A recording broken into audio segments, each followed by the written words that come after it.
How to adjust saturation in edits. In this video I'm going to show you how you can edit the saturation. First of all, open the application. Now here in the middle you can see this project icon. Simply tap on it. So this is the project section. Now you can create a new project or open the older ones. Here I'm opening an older project.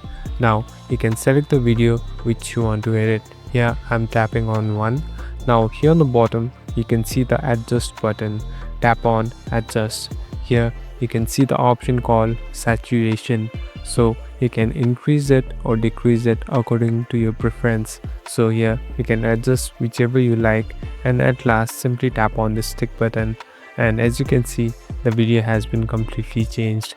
Thank you for watching this video. I hope this video will help you.